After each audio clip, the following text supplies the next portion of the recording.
Good evening, everyone.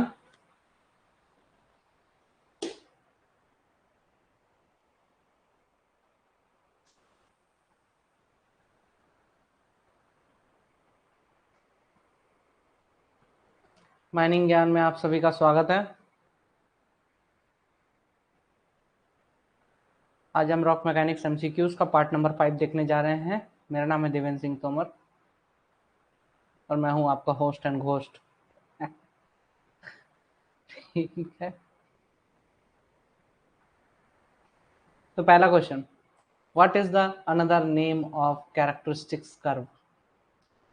Characteristics curve का दूसरा नाम क्या है? बेसिकली अगर यहाँ पे बोल दे तो वो ज़्यादा बेटर होता। मैं लिख देता हूँ, लोड कैरेक्टरिस्टिक कर्व का दूसरा नाम क्या है? Load yield curve, yield load curve, या फिर लोड कर्व, या फिर yield curve.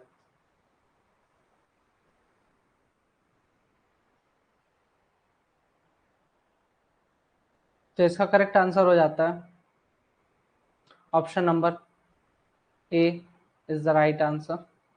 Load yield curve के नाम से जाना जाता है इसको। नेक्स्ट क्वेश्चन है question number 2। In the load yield curve X axis represents dash and Y axis represents dash. Yield load and the load on prop, load bearing capacity and yield, load on the prop and yield load, and the bending load and the load on prop.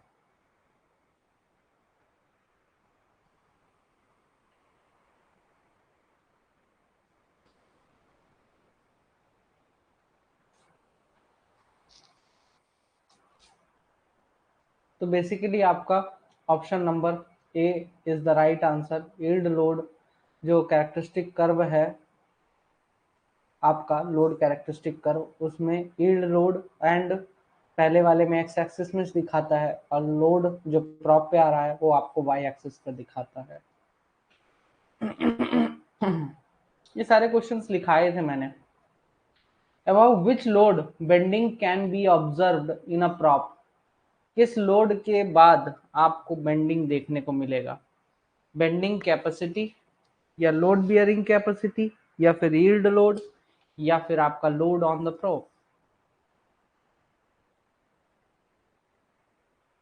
तो load bearing capacity के बाद जो load आएगा उसके कारण आपको bending देखने को मिलेगा। तो यह बात भी ध्यान में रखें। Next question, question number 4। After the load bearing capacity of a prop, which of the following observations are made due to further load?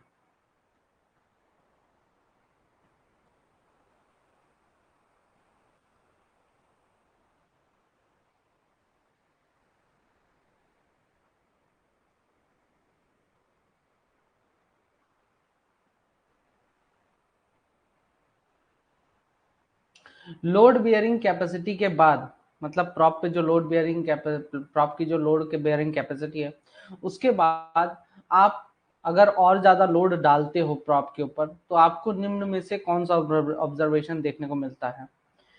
Bending and it reaches to the elastic limit, उसमें bending देखने को मिलेगा और वो अपनी elastic limit तक पहुंच जाता है। It remains below the elastic limit, elastic limit के नीचे होता है वो हमेशा। It can with stand the load, वो लोड को विथ स्टैंड कर सकता है, या फिर सभी ऑब्जर्वेशंस देखने को मिलते हैं। तो आपका option number A is the right answer. ठीक है, बेंडिंग देखने को मिलेगा और वो अपनी इलास्टिक लिमिट तक भी पहुंच जाता है। नेक्स्ट क्वेश्चन, क्वेश्चन नंबर 5, जिसमें बोलता है which type of prop shall be used to reduce convergence and bed separation? Convergence और बेड सेपरेशन को रोकने के लिए या कम करने के लिए हम कौन सा प्रॉप इस्तेमाल करेंगे? Hydraulic, friction, timber, chalk.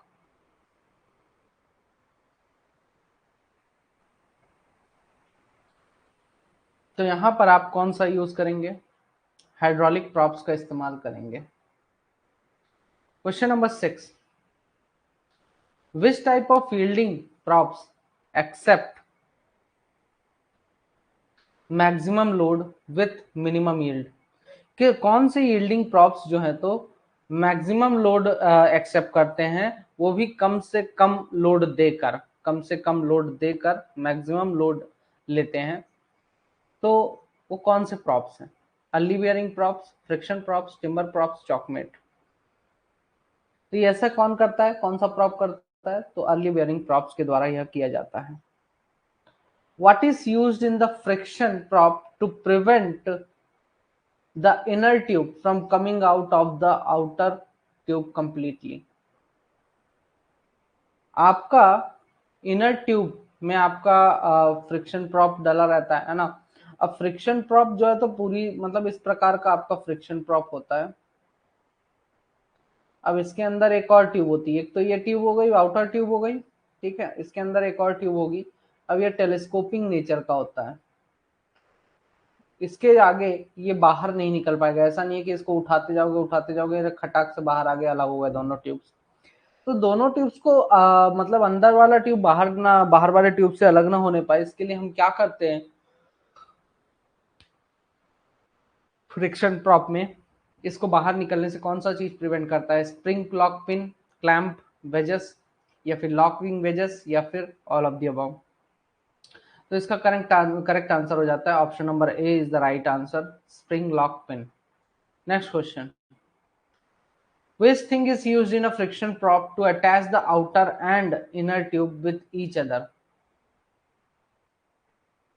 Friction prop में आउटर ट्यूब और इनर ट्यूब को दोनों को एक साथ जोड़कर रखने के लिए निम्न में से किस चीज का प्रयोग किया जाता है? Clamp wages, locking wages, spring lock pin, या फिर ऑल ऑफ द अबव। तो इसमें आपका क्या कौन सा चीज यूज होता है? स्प्रिंग लॉक पिन, ठीक है, इसका इस्तेमाल किया जाता है। तो स्प्रिंग लॉक पिन से दो क्वेश्चन बन सकते हैं, ये मैंने आपको पहले ही बताया था। What is used in a friction prop to provide the friction grip to the inner tube? अंदर वाले ट्यूब को ग्रिप प्रोवाइड कराने के लिए फ्रिक्शन प्रॉप में किस चीज का इस्तेमाल किया जाता है? स्प्रिंग लॉक पिन, क्लैंप और ब्लॉकिंग वेजेस, सेफ्टी पिन, या फिर इनमें से सभी का इस्तेमाल किया जाता है?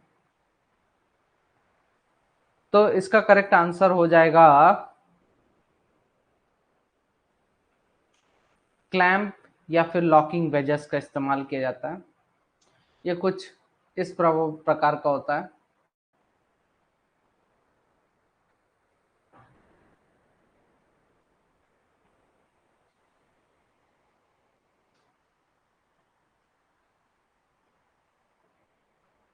दो क्लैम्प्स होते हैं जो कि दोनों तरफ से इसको दबा कर रखते हैं, फ्रिक्शन प्रोवाइड कराते हैं, ठीक है। तो इनको क्लैंप या फिर लॉकिंग वेजेस के नाम से जाना जाता है। क्लैंप और लॉकिंग वेजेस एक ही चीज है। हाइड्रोलिक प्रॉप किस प्रकार का प्रॉप है? फ्रिक्शन प्रॉप है, या फिर अर्ली बियरिंग प्रॉप है, या फिर टिम्बर प्रॉप है, या फिर इनमें से सभी है?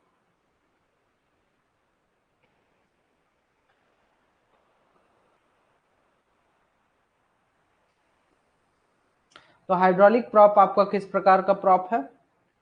अर्ली बियरिंग प्रॉप, ठीक है, इसको कहा जाता है। Question number 11, on which principle hydraulic prop works?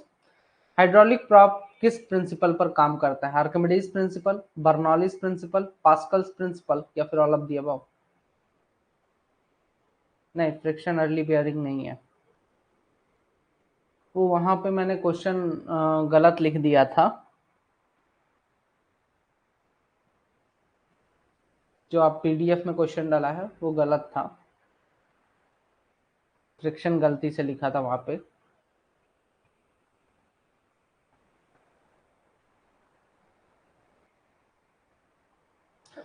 तो आपका हाइड्रोलिक प्रॉप पास्कल्स प्रिंसिपल पर काम करता है। Next question, relief valve is related to, relief valve किस चीज से रिलेटेड है? फ्रिक्शन प्रॉप से, हाइड्रोलिक प्रॉप से, टिम्बर प्रॉप से, या चॉकमेट से?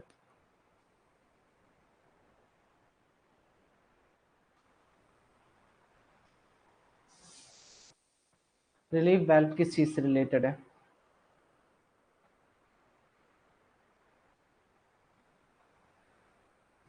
तो जाहिर सी बात है, वाल्व लगा है तो मतलब हाइड्रोलिक तो होगा ही, तो यहाँ पर option number B is the right answer, hydraulic prop से रिलेटेड है। ये बात भी ध्यान में रखना है।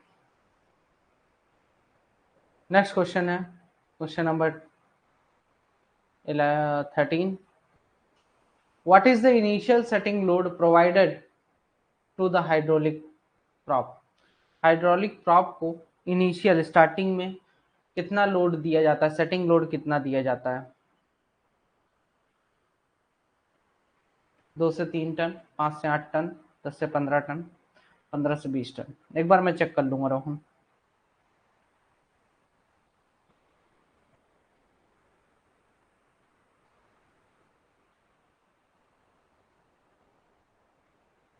दो से 3 टन, 5 से 8 टन, 10 15, 15 से 20, तो इसका करेक्ट आंसर हो जाएगा option number B is the right answer. 5 to 8 ton setting load होता है इसका हाइड्रोलिक प्रॉप का। Next question, question number 14, which device operates in hydraulic prop when the load on it is more than its limit? जब hydraulic prop में एक limit से अधिक load आ जाता है, उसकी लिमिट से अधिक जब लोड आ जाता है, उसकी औकात के बाहर का लोड जब आ जाता है, तो वो कौन सा उस समय कौन सा डिवाइस ऑपरेट होता है? रिलीफ वेल्व, सेफ्टी वेल्व, या फिर रिलीज वेल्व, या फिर ऑल ऑफ द अबव?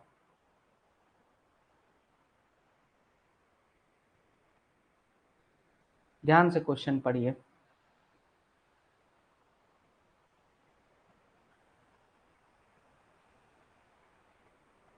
और ऑप्शंस भी, क्या पता सभी का मतलब एक ही हो।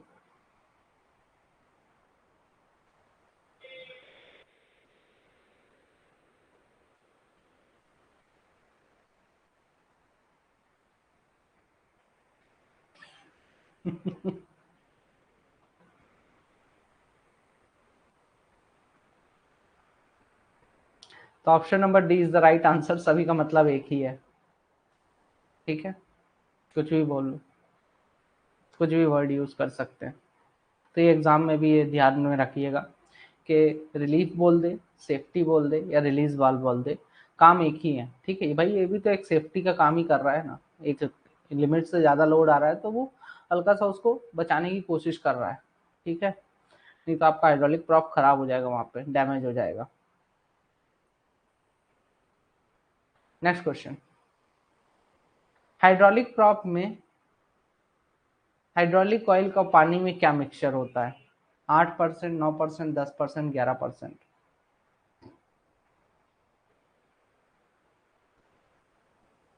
है ना, यही होता है। तुम तो उसके जैसा बोल रहा है यार रियाज। सिंघम में जो विलन रहता है, चीटिंग करता है साला। 8, 9, 10, 11, तो यहाँ पे कितने परसेंट होता है आपका? 10% होता है।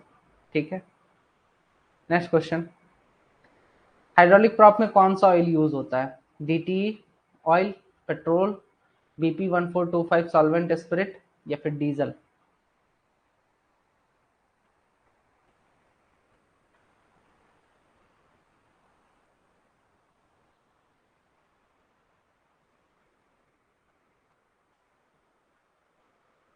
तो इसमें डीटीई ऑयल का इस्तेमाल किया जाता है। Option number A is the right answer. Next question, question number 17, what is the characteristics of oil used in hydraulic props? Hydraulic props, बिल्कुल जो डीटीई है वो इंडियन ऑयल के द्वारा बनाया जाता है, और उसी ऑयल का इस्तेमाल करते हैं किसमें? अपने हाइड्रोलिक प्रॉप्स में इस्तेमाल करते हैं। करोजिव कैरेक्टरिस्टिक्स, जो ऑयल यूज हो रहा है उसकी खास बात क्या है? वो करोजिव कैरेक्टरिस्टिक का होता है, फ्रिक्शनलेस होता है कैरेक्टरिस्टिक में, या फिर एंटी करोजिव मतलब जंग नहीं लगेगा, या फिर स्लिपरी होता है, चिकना होता है, चिकनाहट प्रोवाइड कराने का काम करता है। तो एंटी करोजिव कैरेक्टरिस्टिक्स का होता है ये बेसिकली, है ना, जंग लगने से रोकता है। Setting gun is related to, setting gun किस प्रॉप से रिलेटेड है? Salzgitter, hydraulic prop, Sylvester hydraulic prop, या फिर none of the above?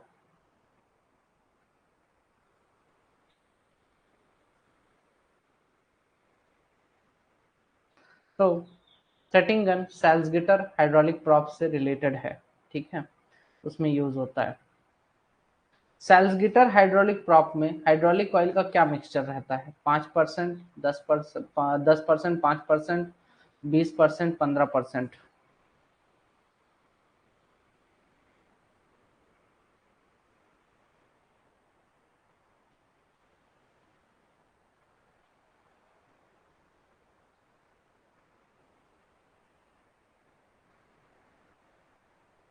Friction prop में कहाँ से रिलीफ वेल्व आएगा?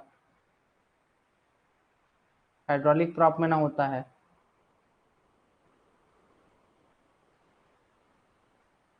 तो 5% is the right answer. Number of props required to support roof areas of 1 meter square is known as। 1 metre square के area में जितने भी प्रॉप्स की जरूरत पड़ती है उसे क्या कहा जाता है? प्रॉप मास, प्रॉप डेंसिटी, या प्रॉप इंजंक्शन, या फिर ऑल ऑफ द अबव। तो आपका 1 मीटर स्क्वायर की जगह पर जितने भी आप प्रॉप्स लगा देते हो, ठीक है, जितने लगा दो, वो उस जगह की क्या कहलाएगी? प्रॉप की डेंसिटी कहलाती। कितना घना आपने प्रॉप लगाया हुआ है। तो option number B is the right answer. Next question. ओ चुक्को पुक्का, ठीक है, कल ये चैप्टर खत्म हो जाएगा, ठीक है। तो CMRS से स्टार्ट करिएगा और टिल द एंड पढ़ लीजिएगा। कल इस चैप्टर को खत्म करके नया चैप्टर स्टार्ट करेंगे, और एक बार रिवीजन कर लीजिएगा इस चैप्टर का, जरूरी है। आपका ऑलरेडी रिवीजन का जो है तो डला हुआ है शायद तक, नहीं डला, नहीं डला है शायद, नहीं डला है, ठीक है, डला है यार, देख लो एक बार, देख लेना, ठीक है। रिवीजन फटाफट कर लेना, जितना भी PDF है उसको एक बार जरूर पढ़ लीजिएगा, और कल ये चैप्टर खत्म करना है एनी हाउ, ठीक है। Till then all the best and thank you so much. Good night everyone.